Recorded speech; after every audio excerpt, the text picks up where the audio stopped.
Esta es la historia del hombre más poderoso de la Tierra en su tiempo. De un emperador, de un poeta, de un guerrero, de un constructor de mundos, de un demiurgo, de un iniciado, de un cazador.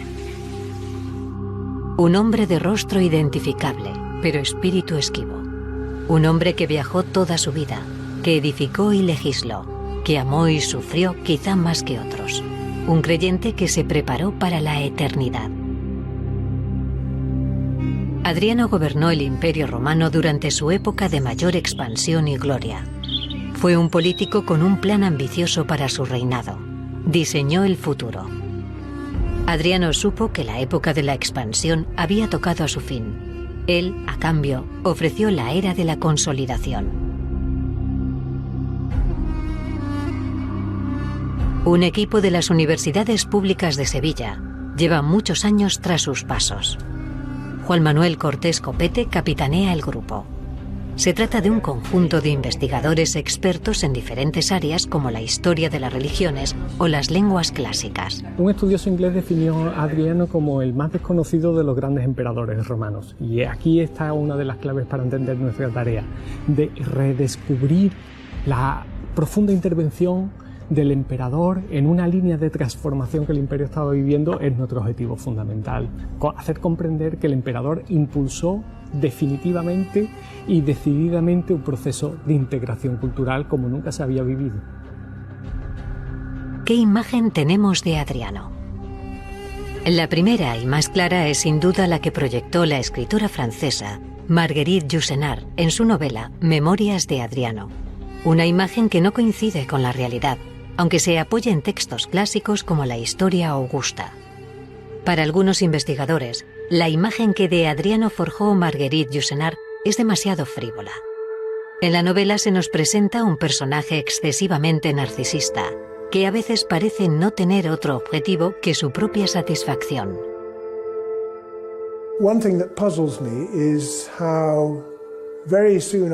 Una cosa que me desconcierta es como al poco tiempo de que el libro se publicara, fue visto como una especie de fuente recomendada de información sobre Adriano. Y eso es muy engañoso.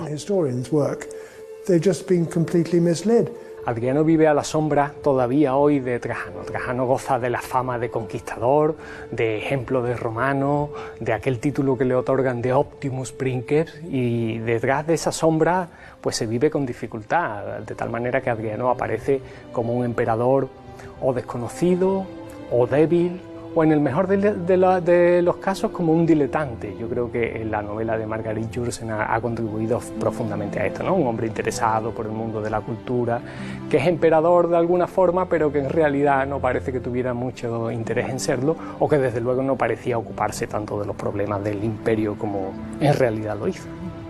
En la novela, Adriano escribe sus memorias desde su lugar favorito, desde Tívoli, la Villa Adriana. La escritora Marguerite Yourcenar pasó años inspirándose en este particularísimo espacio. ¿Es Villa Adriana la manifestación del mundo de Adriano? Sus dimensiones que hacen que se asemeje, en cuanto a su grandeza, más a una ciudad que a una villa. La propia disposición de los edificios, que es particular, que no repite la estructura de las villas o palacios imperiales. Es una residencia que a veces ha sido definida como semipública y a veces semiprivada. Villa Adriana era el lugar por excelencia donde estaba el emperador.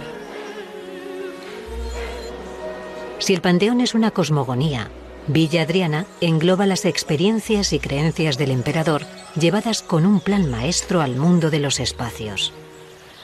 Es una ciudad palaciega y un templo, exceso y contención, sofisticación y crueldad. Los esclavos viven en el inframundo, un inframundo edificado según las creencias mistéricas del mundo clásico. El hombre trata de aprehender su vida, sus experiencias. Hoy usamos ordenadores para ello. Adriano empleó el ladrillo y las cúpulas para fijar sus vivencias. El emperador viajó por todo el mundo conocido, y Tívoli es su cuaderno de viajes. sin lugar a dudas es uno de los lugares más hermosos de Villa Adriana.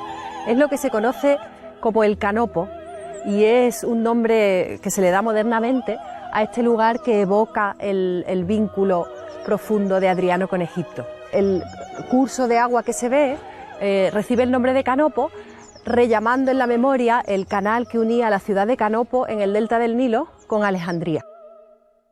Villa Adriana o el Panteón son marcas imborrables de la imagen del emperador, materializaciones casi divinas de una arquitectura que cultivó como una posición en el mundo. Crear espacios es crear mundos, y Adriano lo supo desde joven, desde que junto a Apolodoro de Damasco, el gran arquitecto de Trajano, diseñara un buen número de edificaciones.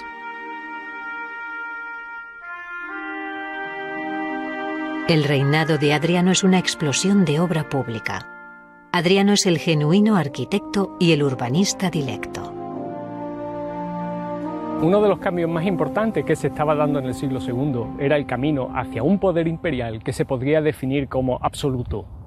El nuevo emperador estaba creando una nueva comunidad política en la que debían participar todos los habitantes del imperio para servir a la nueva cabeza. La única manera de articular esa nueva comunidad era en torno a la consideración del emperador Dios. Por eso, todas las nuevas ciudades adrianeas tienen en su centro un templo de culto imperial como este. Era un templo de culto imperial dedicado precisamente al emperador vivo, a Adriano, el emperador manifiesto, el emperador que se hacía visible en todas las ciudades de todas las provincias del imperio. Posiblemente en este templo se prestaban culto a otros dioses, sin duda alguna Júpiter, posiblemente también Trajano, el padre divinizado que había dejado en el trono Adriano, pero el eje de la nueva ciudad, el eje del nuevo templo, era el propio emperador Adriano. Era un templo que veían los navegantes en la distancia, un hito en el territorio que recordaba a incautos e ignorantes el poderío del emperador italicense.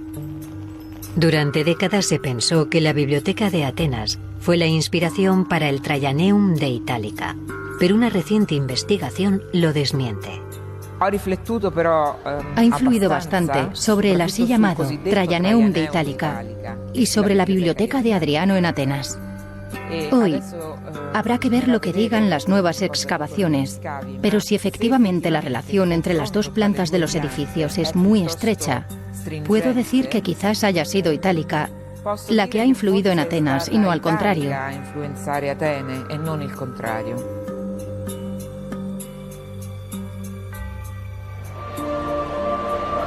En la Abadía de Montserrat, en Barcelona, dentro de la colección de documentos orientales de la Fundación Rocapuig, se conserva un relato fantástico en el que se presenta a Adriano como un gobernante magnánimo.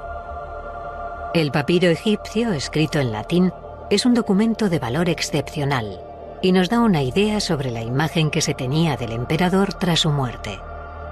Es un papiro curioso porque no se trata de un rollo, que es lo normal en el caso de los papiros, sino ya de un volumen, es decir, de un libro en el sentido nuestro de la palabra. Está fechado en el siglo IV y narra una pequeña historieta acerca del emperador Adriano. Adriano es acusado de haber envenenado a alguien por un tal Recio Varo. La acusación es falsa, entonces Recio Varo es condenado al destierro. Nombrado emperador, Adriano hace una especie de vuelta al mundo. Adriano es un emperador muy viajero y hace su primera vuelta al mundo mediterráneo. En este viaje se encuentra con Recio Varo y Recio Varo lo increpa, porque encima es un hombre de carácter muy agrio. El emperador se apiada de él. Hay que reseñar que hay un personaje de época adrianea, Laverio Máximo, que es desterrado a una isla, al igual que el antagonista del papiro de Montserrat. 1500 años después, encontramos una ópera de Pietro Metastasio, Adriano en Siria, ambientada en Antioquía. Adriano acaba de llegar al trono y debe solucionar problemas maritales. Sobre ese libreto se hicieron muchas versiones. Una de ellas, por ejemplo, una versión que realizó Pergolesi y que fue estrenada en Nápoles en 1734 en honor de Isabel de Farnesio, la madre de Carlos, el rey de Nápoles, que después sería Carlos III de España. Pero además de eso, pues hay otras muchísimas versiones de esta ópera que se centra en los momentos de la proclamación de Adriano como emperador y que toma algunos acontecimientos que aparecen en la historia augusta y los interpreta para darnos la imagen de un emperador magnánimo que hace prevalecer su labor como gobernante por encima de sus intereses personales, porque está enamorado de la hija del rey del lugar, pero renuncia a ese amor por su compromiso con Sabina.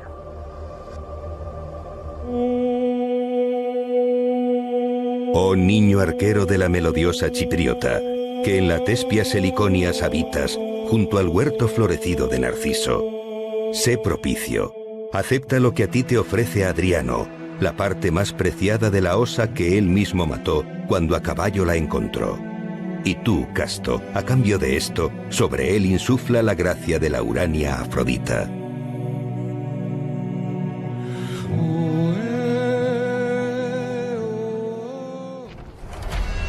En Turquía podemos seguir los pasos de Alejandro Magno y los de sus seguidores Trajano y Adriano.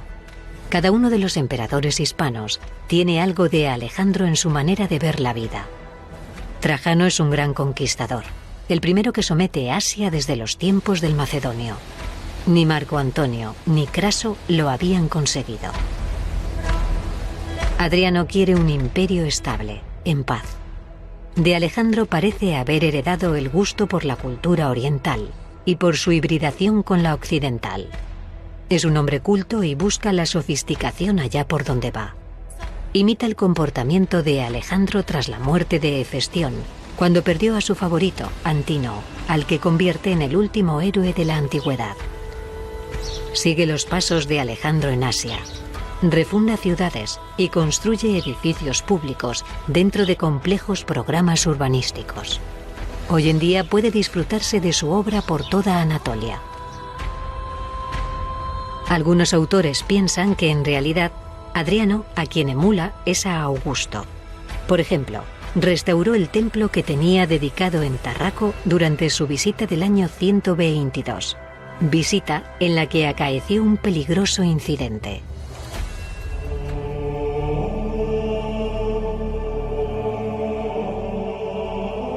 Es habitual encontrar a Alejandro junto a Trajano y Adriano en las salas de los museos de Turquía. Los museólogos y los historiadores del país ven clara la línea de transmisión entre estos personajes de la antigüedad. Y la identificación de Trajano y Adriano es de tal magnitud que a veces se representan de manera similar. Es una convención que Trajano se esculpe sin barba, ya que muestra los valores clásicos romanos, mientras que Adriano siempre es tallado con el vello facial y el pelo, al modo griego. Pero en Turquía, en los museos de Antalya y de Éfeso, hemos encontrado dos casos que rompen esa pauta. El ejemplo de Éfeso puede pasar desapercibido, ya que se trata de una moneda. En cambio, el Museo de Antalya nos muestra un espectacular conjunto escultórico musealizado con un gusto exquisito. Se trata de las esculturas del teatro de la cercana ciudad de Perge. Ahí, a la vista de una icónica escultura de Alejandro Magno, podemos observar a Trajano con barba en 3 esculturas. Adriano había reformado y ampliado la ciudad de Perge unos años después de su subida al trono. A fin de cuentas, toda la historia de la sucesión del imperio tras la guerra en Partia se había desarrollado allí. En el siglo II, después de Cristo, el Oriente, desde la actual Turquía hasta Siria y el Líbano, conoce una época de gran prosperidad, de gran riqueza. El siglo II es el siglo del Oriente. Se pone en marcha un mecanismo singular. Adriano viaja por un un territorio muy amplio, que ya era próspero, al que más tarde se concederá atención particular, precisamente por el interés que puso Adriano en el Oriente.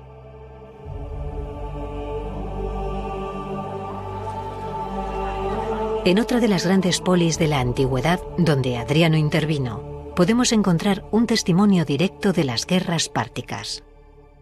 En una de las casas de la Vía de los Curetes de Éfeso, concretamente en la número 2, se excavó un arca de marfil que muestra a Trajano y su guerra mesopotámica. Se trata de una pieza excepcional por la precisión de su trabajo y por su información histórica. Hay que pensar que Trajano penetra en Armenia y Mesopotamia casi 500 años después de que lo hiciera Alejandro Magno.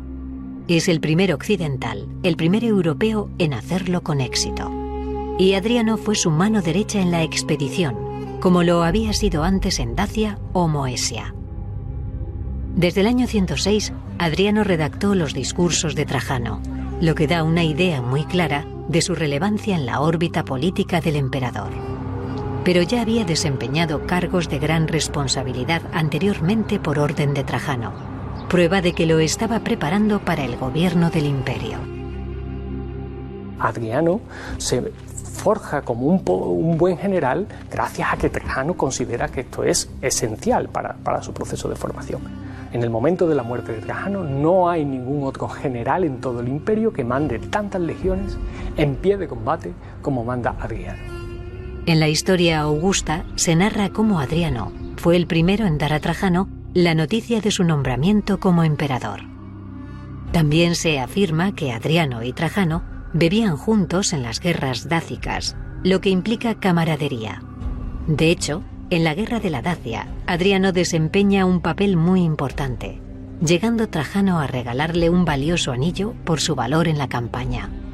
Lo casa con una sobrina suya, le da en el año 100, por ejemplo, un anillo y dice el texto como esperanza de la sucesión. Trajano tiene clarísimo desde el principio que su sucesor probablemente va a ser Adriano. Algunas fuentes clásicas, como la historia augusta, recogen la profecía de la llegada de Adriano al trono de Roma. Por ejemplo, la del oráculo del templo de Júpiter Nikéforo de Pérgamo. La sucesión entre Trajano y Adriano lleva dando que hablar desde que se produjo. La noticia circula rápidamente, sobre todo después, en el caso de Adriano, cuando accede al trono. Su llegada no agrada inmediatamente al Senado. Y hay ciertamente un momento, digamos, de crisis, hasta tal punto que Adriano es considerado casi como un usurpador. La historia augusta nos dice que Adriano supo que había sido adoptado por Trajano el 9 de agosto del año 117. 2 días después habría recibido la noticia de la muerte de su padre adoptivo, según la misma fuente. Se acepta comúnmente que Trajano murió el 8 de agosto, cuando regresaba de Partia. Los plazos, como se ve, son escasos. Un inmenso reino de 60 millones de habitantes se vio en riesgo de dividirse o descabezarse.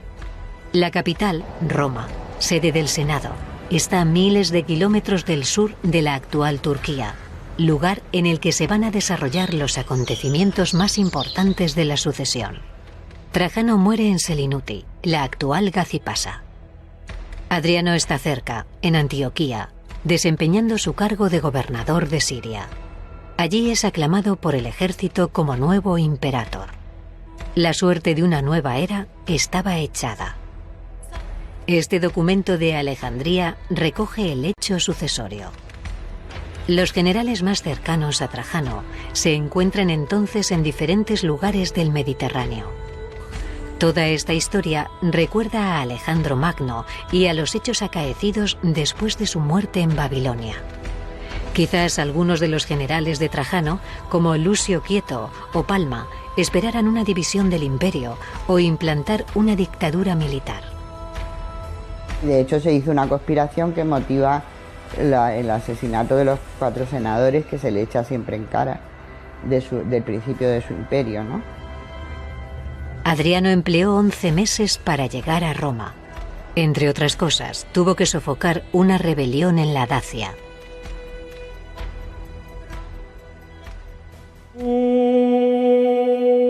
Se han renovado para él todos los rituales de las horas de Osiris y todas las labores para su momificación en secreto.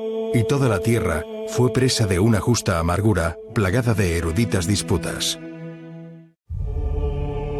Adriano, durante su reinado, magnifica el legado de Trajano. Termina todas las obras que su padre adoptivo había empezado, como el magnífico templo de Pérgamo. Su relación, su vínculo, poseía un origen familiar. Adriano es italicense, de nacimiento, pero se ha dudado y se duda de ello, y la cuestión debe ser aclarada. Lo que sí parece fuera de toda cuestión es que el poder de las élites hispanas del siglo II marcó el signo del imperio. Se discute si existió una dinastía Ulpio-Aelia, pero no se pone en tela de juicio la potencia económica y la fuerza del lobby hispano, si se nos permite la expresión. La economía de la Bética fue la catapulta que necesitaban las élites hispanas para tomar el poder en el imperio. En la profundidad de Sierra Morena se encuentra la ciudad ibero-romana de Mulva Munigua. La minería fue tal vez una poderosa fuente de riqueza para la familia Elia, para el clan de Adriano. Las minas de hierro de Munigua fueron explotadas durante décadas. Su valor de mercado era altísimo. A lo largo de los siglos se formó una opinión muy clara en Roma, que es el dominio de la península ibérica para quedarse. Y para quedarse sobre todo para explotarla de forma económica. En ese momento ya Roma había desarrollado la idea de crear un imperio, es decir, de dominar prácticamente el mundo. En ese ambiente, pues la provincia bética juega un papel fundamental en la medida que es, tal vez no sea el principal explorador para minerales, pero sin duda para aceites y para productos de la agricultura. La ciudad de Munigua es una rara avis en el panorama urbanístico romano en la península. Parece más un santuario que una urbe. Sus templos, en terraza, se enfrentan especularmente al paisaje, recordando al santuario de Preneste, en la actual provincia de Roma. Todavía hoy puede colegirse su esplendor pasado al contemplar los estucados de sus paredes, sus panteones extramuros o los altares de la colina principal. ¿Nació la fortuna de la familia de Adriano en este lugar? Adrianus se apellidaba Elius, es de la familia Elius, y los Elii debieron de ser una familia bastante extensa que tuvo posesiones en diferentes regiones de la Bética, entre otras también aquí en Munigua. Los tenemos muy bien atestiguados, ya desde el siglo I avanzado. Es una familia que tiene aquí posesiones, seguramente minas. La cercana Itálica es el elemento central de la hispanidad de Adriano y de la de Trajano. Ahí se encuentran las pruebas y las incógnitas. Adriano benefició a Itálica según la mayoría de los indicios, pero ¿nació allí? Y Adriano regala a Itálica casi, entiéndase en que pongo esto entre comillas, casi es una refundación de la ciudad. Itálica ya tenía una solvencia incluso arquitectónica, pero no hay duda de que llega Adriano y hay una especie de explosión de riqueza y también, supongo yo, de bienestar. El legado que Adriano dejó a Itálica, en forma de ampliación monumental, cambió la faz de esta ciudad que había sido fundada por los escipiones tras el final de las guerras púnicas. Lo que empezó apenas como una guarnición militar, llegó a ser una esplendorosa urbe en el siglo II. Casas, el teatro, el anfiteatro o el magnífico templo dedicado a Trajano así lo certifican. Es posible que Adriano visitara Itálica en el año 122. Ese año realizó un gran viaje por una parte del imperio. En Galia perdió a su caballo, Borístenes, al que dedicó un poema. Su viaje a Hispania comenzó en Tarraco, con un episodio que bien pudo haber supuesto la muerte del emperador. Un día, durante un paseo, es atacado por un esclavo con problemas de salud mental.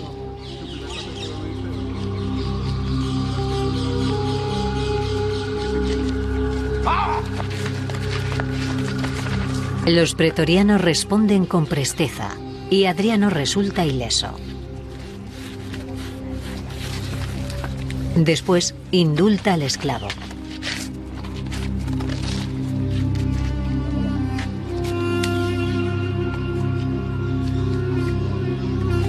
Tal vez el hecho haya llegado a nosotros como un episodio de propaganda, pero manifiesta claramente la lealtad de los hombres de Adriano.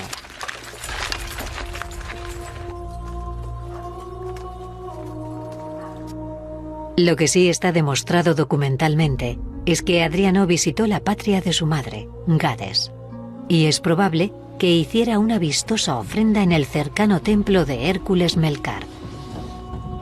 Esta pieza aparece fortuitamente en los años 20 del siglo pasado como consecuencia de una voladura del pecio de rompetimones en la zona de Santipetri.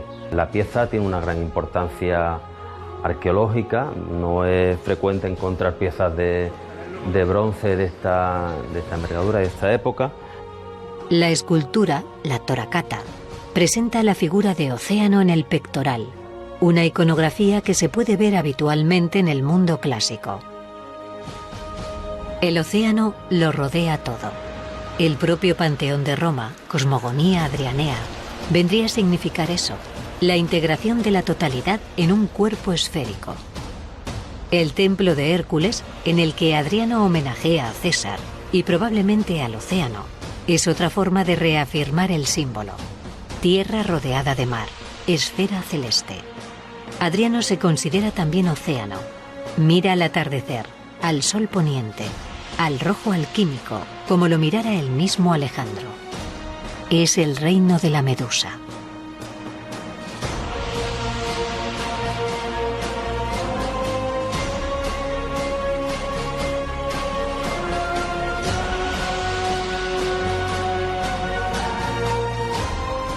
La huella de Adriano en Hispania puede verse hoy en varios museos de España. El Museo Arqueológico Nacional, el Prado, el Museo de Mérida, el de Sevilla y el de Tarragona son los lugares más conocidos para ver bustos del emperador. Pero hay un emplazamiento inesperado. Es posible que en la visita de Tarraco, de la que se habló antes, esa en la que Adriano sufrió el atentado, tuviera un invitado inesperado. Un magnífico busto del emperador nos pone tras la pista de una derivada muy interesante. Un busto de Adriano que se excavó en Yecla, Murcia. Desde el punto de vista de la cualidad es magnífico, tiene toda una serie de detalles, toda una serie de acabados, de interés por el refinamiento, por la finura, que le acredita como, sin duda alguna, una de las mejores retratos procedentes posiblemente de talleres imperiales realizados del emperador. La epigrafía, en pequeño grado de momento, pero nos está informando también, nos está aportando una serie de datos, donde se nos dice que esa persona que es propietaria de esa villa, que se permite tener el busto del emperador, pues en principio parece que ostenta un par de cargos importantes, ¿no? Estamos hablando de un duoviro y estamos hablando de un flamen augustal.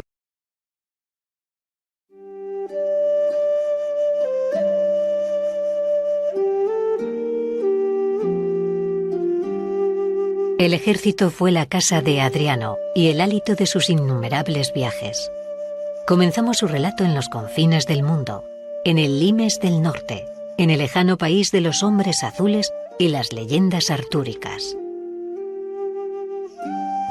Solo disponemos de una frase que menciona que fue el primero en construir un muro de 80 millas de longitud, construido para separar a los romanos de los bárbaros.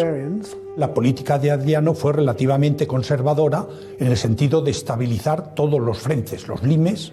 El limes es lo mismo con los escotos que el limes del norte de África y sobre todo el más peligroso de todos, el limes de Oriente. En el fuerte de Vindolanda se están excavando varios niveles en los que siguen apareciendo tablillas de arcilla con misivas de los legionarios. En este lugar puede verse algún fragmento de muralla reconstruida. El muro medía quizás 4,5 o 5 metros de alto y más de 2 metros de ancho en algunas partes, y estaba hecho de roca. Seguramente no fuera necesaria una frontera tan sumamente costosa y elaborada. Si recordáis, es muy probable que la mayor parte del muro estuviera pintada de blanco. Me hace pensar que él buscaba causar una impresión fuerte. Es una especie de símbolo, y pienso que estaba muy orgulloso de ello. Tenemos algunos fragmentos que pueden indicar que él se encontraba muy orgulloso de haber llegado más lejos al norte y al oeste que ningún otro emperador. Se le puede ver como el equivalente occidental de Alejandro, que avanzó hacia el este más que ningún otro gobernante en India. Lo que se pretendía con el muro era regular el tránsito entre los que estaban en el imperio y los que estaban fuera, no impedir su entrada. Y por lo tanto establecerse o fundarse como un instrumento profundo de romanización. Porque el mundo, tal y como lo entendían los romanos, el orbe terrestre, que es el nombre que ellos le dan en latín, correspondía a lo que los griegos llamaban la ecúmene, la tierra habitada, que no es solamente la tierra donde habitan los hombres, sino la tierra que merece ser habitada. Por lo tanto, este muro, que se convirtió en un símbolo en todo el imperio, lo que establecía era el límite entre el mundo que merecía la pena ser vivido y aquel que todavía, porque no había sido civilizado, no merecía la pena vivirse. Las legiones viajaron con sus ideas a este remoto muro, a este confín. Adriano pasaba revista al ejército y lo apoyaba. Elevó altares a la disciplina y visitó a la mayoría de las legiones. Es una característica de su política. Adriano emprende una de las tareas, a mi juicio, más difíciles de todo buen general: preparar al ejército para la paz, no para la conquista. Mantener la disciplina, el orden, el ejercicio, innovar tácticamente, evitar que el ejército se acomode, en definitiva, eran sus principales objetivos. Entonces, su presencia constante en los cuarteles contribuye a eso. Cuando Adriano recorre las provincias, dijéramos que siempre, por alguna razón, se acerca al ejército de una forma u otra. En el caso de Egipto, por ejemplo, en el gran viaje de Egipto, que es el viaje por antonomasia, ¿no? En el que muere Antinoo, el año 130, etc. En el viaje por Egipto, Adriano, antes de entrar en Egipto, se asegura de que al frente de la flota que vigila el Nilo y que le va a acompañar en todo el recorrido por el Nilo, haya un general de confianza. En su célebre discurso de Lámbesis, Adriano elogia ejercicios de los legionarios y sus capacidades constructivas.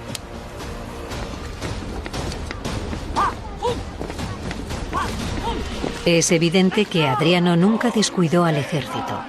Lo que sucede es que para él, que había participado en casi todas las grandes conquistas de Trajano, el ejército pasó a un estatus más disuasorio, lo que no implicó un olvido de sus conmilitones, sino más bien lo contrario.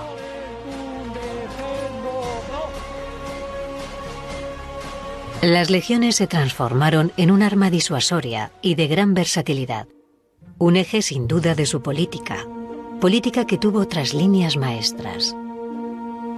El profesor Cortés Copete nos habla de la integración cultural del imperio como gran línea de fuerza de la política adrianea.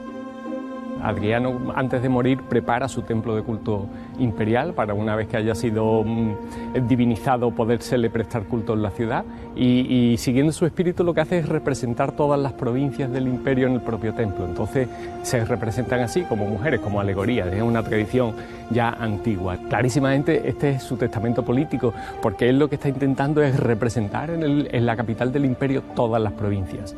Y además, para entender esto, habría que ponerlo en relación con la serie de monedas precisamente donde están siendo representadas todas las provincias, y el emperador las pone de pie. El lema de esas monedas es Restitutor más el nombre de la provincia: Hispania, Galia, Acaya, precisamente estas provincias. En todo político, lo mismo se hace cultura que se hace economía, está haciendo política. Es decir, es también dar una nueva imagen en el imperio, dar una nueva imagen del imperator, del emperador, del que manda, y entonces esa nueva imagen está labrada no en hechos bélicos, porque él va a tener más bien que hacer una política en ese sentido, sino conservador, por lo menos de fortificación, de fortalecer el imperio. De hecho, va a estar casi 50 años mantenido en esos límites sin ningún problema, más de 50 años sin tener ningún problema. Es más bien dar una ideología, dar una imagen ideológica, una nueva imagen ideológica, que ese es el sustento de su poder. Una de las medidas más analizadas por los historiadores fue la condonación a los ciudadanos de Roma de una deuda de 900 millones de sestercios, el equivalente a 1.500 millones de euros. Su perspectiva es casi antifinanciera, y la paz era el marco para hacer eso, porque al emperador lo que le interesa, y él mismo lo declara, engrandecer el imperio por el número de hombres más que por el volumen de los impuestos. Adriano realizó cambios en la estructura de la administración pública verdaderamente importantes. Quería un mundo romano poblado, de campos fértiles y hombres trabajando, y dirigió sus esfuerzos políticos a ese fin. Se preocupó de mantener acueductos y calzadas, y legisló a favor de los artistas y los atletas, a los que otorgó numerosos parabienes.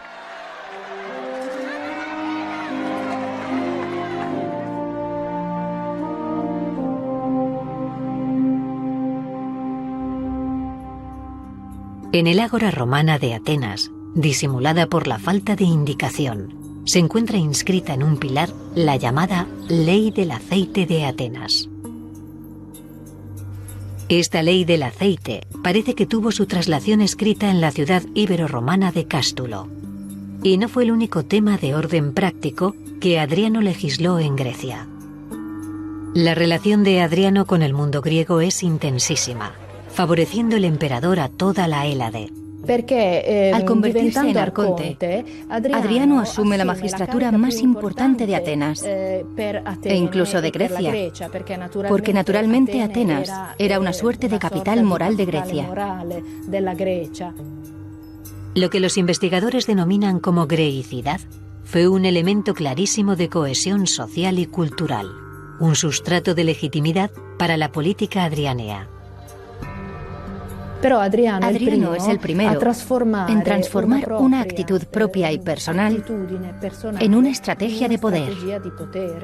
Esta es su grandeza, porque transforma a Grecia en un modo de pensar culturalmente la política.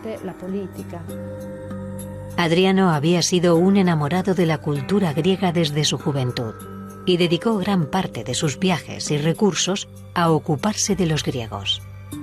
Él veía en ellos el espíritu prístino del mundo clásico, su manifestación espiritual, religiosa y filosófica, la cuna de la plástica y de la forma de estar en el mundo.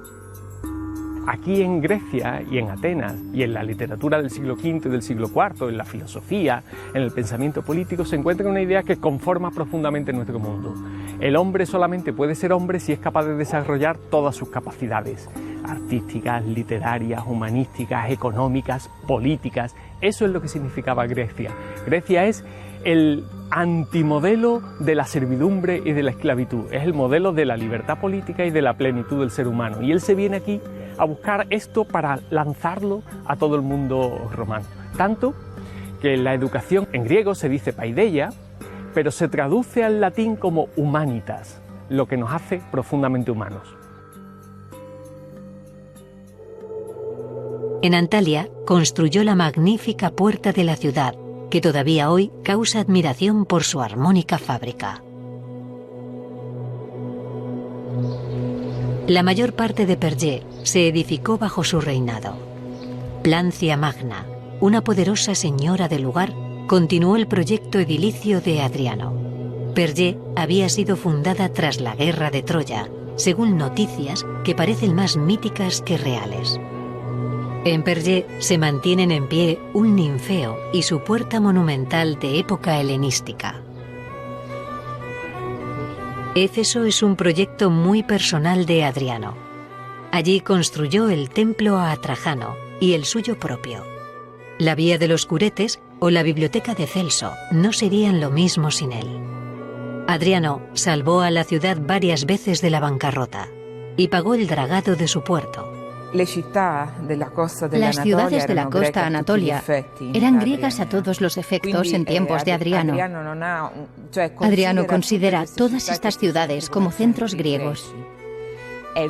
Es verdad que antes de amar a Atenas y de caer enamorado de Atenas, Adriano sintió una gran pasión por Éfeso. Y esto está bien atestiguado. Adriano se convierte en Olimpio no en Atenas, sino en Éfeso primero, en el 118. Quizás es verdad, no obstante, que Adriano quiere hacer retroceder, de algún modo, la marcha del tiempo. Y así quiere volver a un mundo griego que tenía a Atenas como capital. Y por esto su elección de señalar a Atenas como sede del Panhelenion. Delfos es una ciudad en la que las paredes hablan. Es un libro gigante con hojas de granito o calcita. Sus paramentos están hendidos por la escritura de generaciones de griegos. Delfos es uno de los lugares más sagrados de Grecia. Trajano primero y Adriano después lo favorecieron. Aquí, en la cima de la ciudad, bajo los rayos que acuden fieles a la cumbre del Parnaso, Adriano celebró juegos atléticos. Desde entonces, aquellos días que rememoraban su visita fueron sagrados para los griegos. Atenas preocupó a Adriano siempre. El único hombre que, como un dios, tuvo una estatua dentro del Partenón fue Adriano. Porque Pausanias, cuando entra en la sala del Partenón, dice: he visto la estatua de Atenea Partenos y solo una imagen con Atenea Partenos dentro de la cella. Y esta imagen es la estatua de Adriano. En Atenas, la tribu Sergia, a la que pertenecía Adriano, pasó a ser la número 13 de la ciudad. En este teatro de Dioniso, que de alguna manera es el corazón vivo de la ciudad, se colocan 13 estatuas del emperador, cada una levantada por una tribu. La imagen central está montada sobre una inscripción que es anterior a la llegada de Adriano al imperio. En el año 112 el emperador está aquí como un privado y se convirtió en arconte de la ciudad. Y entonces la ciudad reconoce ese honor, un honor muy singular, porque en la primera parte de la inscripción está en latín y contiene todo el cursus honorum del que va a ser el emperador. Este es un monumento singular, no existe de ningún otro emperador que yo conozca. Existe una inscripción previa a la llegada del poder con todo el cursus honorum. Y debajo, ahora en griego, dice: la ciudad de los atenienses a su propio arconte. Yo creo que esto tiene una interpretación muy sencilla. En el 112 los atenienses sabían, o intuían al menos con cierta seguridad, que Adriano iba a ser el sucesor de Trajano. La ciudad con la que Adriano se encuentra es una ciudad muy pequeña que se había convertido solo en un centro de provincias respecto a las grandes ciudades de Anatolia, Éfeso y esas otras.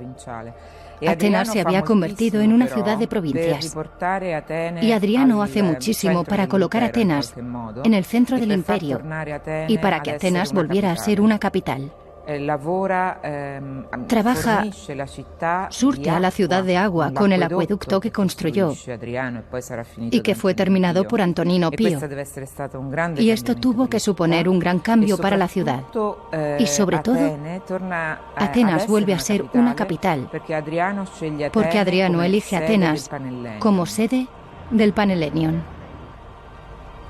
En el año 132 se creó una institución, el Panhelenion, cuya finalidad era reunir a todas las ciudades griegas en Atenas, tras un intento fracasado en Delfos.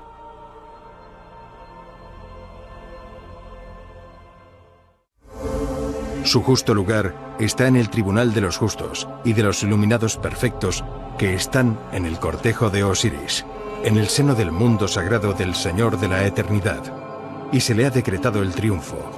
Ellos Asientan su forma sobre la tierra y sus corazones se complacen en él.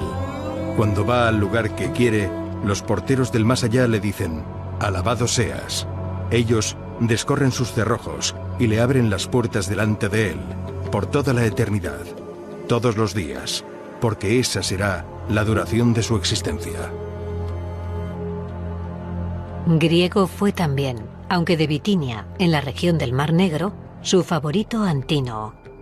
Para seguir la historia de Adriano y el muchacho, hay que subir a una de las colinas de Roma, al célebre Pincho sobre la Plaza del Popolo. Allí, un obelisco escrito en egipcio clásico narra su historia. El monumento estuvo erigido en Antinópolis, en Egipto.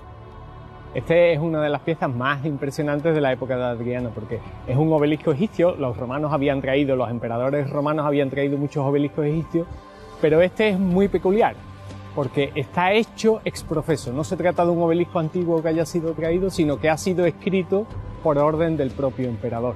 Y lo que se cuenta en él es un proceso todavía más interesante, que es la muerte, la divinización de Antínoo y después la fundación de la ciudad. Es decir, que tiene un profundo sentido egipcio. Como es conocido, Antínoo se ahoga en Egipto, posiblemente en el marco de un ritual de muerte vicaria, es decir, muere Antínoo para que el emperador siga teniendo vida, y eso lo convierte en un héroe que se refleja aquí en la teología egipcia. Egipto es un lugar lleno de posibilidades en todos los sentidos. Egipto es una referencia cultural de primer orden en el Imperio Romano. Egipto es un lugar lleno de posibilidades espirituales, religiosas, rituales, artísticas.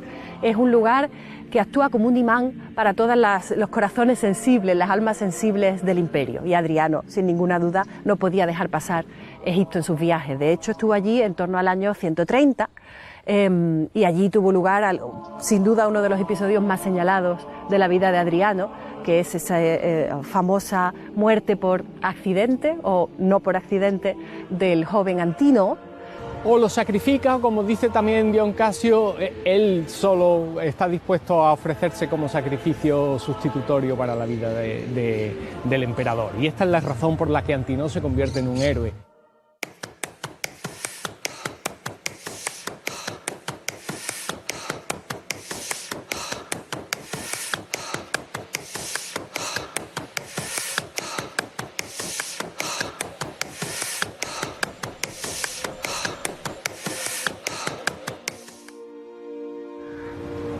El viaje a Egipto fue algo más que una revista a las tropas. Adriano se hizo acompañar por un nutrido séquito que incluía numerosos intelectuales. La seguridad y la intendencia en Egipto estuvieron a cargo de Lucio Valerio Próculo, un militar malagueño que desempeñaba el cargo de prefecto de la flota. Adriano buscaba la iluminación en el gran río, quién sabe si una cura física. Algunos indicios conducen a ello. Recorre el granero del imperio durante parte de los años 130 y 131. Se inicia, al menos, en Philae. Y lo más terrible, se enfrenta a la muerte de Antínoo y a la de su hermana Paulina. La emperatriz lo acompañó, y quizás la poetisa Acilia Balbila, de quien se rumoreaba que era amante de Vivia Sabina. Balbila escribió algunos de los poemas en griego grabados sobre las piernas del coloso de Memnón. Adriano y su séquito se desplazaron hasta la antigua Tebas para oír el canto del coloso al amanecer. Memnón, según los textos, saludó 3 veces al emperador, que correspondió su gesto. Con la emperatriz Vivia Sabina, el proceso requirió de una persuasión activa por parte de Acilia Balbila, según aparece reflejado en el poema tallado en la pierna de la monumental escultura. Adriano buscó en la antigua religión egipcia porque anhelaba la otra vida. Los ritos y los viejos misterios siempre aparecen en su camino. En Pérgamo, por la que siempre mostró un cariño especial, tras haber sido profetizado su imperio por el oráculo, Adriano transformó completamente su Asclepeion, haciéndolo mejor y más grande. El culto a Asclepios estaba muy extendido por entonces, y Adriano se preocupó de mejorar las instalaciones del santuario hospital. Por este túnel pasaban los pacientes mientras oían voces desde el supramundo, voces que les sugerían la fe en la curación. Adriano fomentó los cultos isíacos, por ejemplo en Itálica.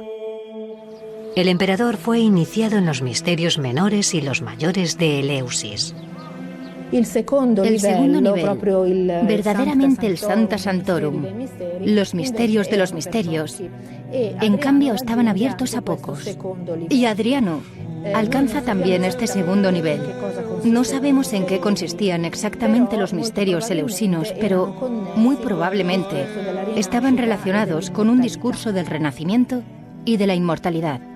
Existe la creencia de que la religiosidad griega, la religión griega, llevaba muerta muchos años, que la religiosidad griega era un zombi que solamente sobrevive como un muerto viviente durante el Imperio Romano. Sin duda, el reinado de Adriano desdice esta visión de la religión griega, porque Adriano, en su contacto directo y estrecho con el mundo griego, pone de manifiesto que la religión griega tradicional y lugares tan tradicionales como Delfos están vivos y completamente activos, y es necesario para cualquier persona que quiera entrar en un contacto estrecho con el mundo griego reavivar los lazos con los santuarios más tradicionales. De hecho, Delfos primero y Eleusis después son el objeto de la atención del emperador. Adriano caminaba por Grecia como un dios entre los mortales. Incluso se le atribuyen milagros.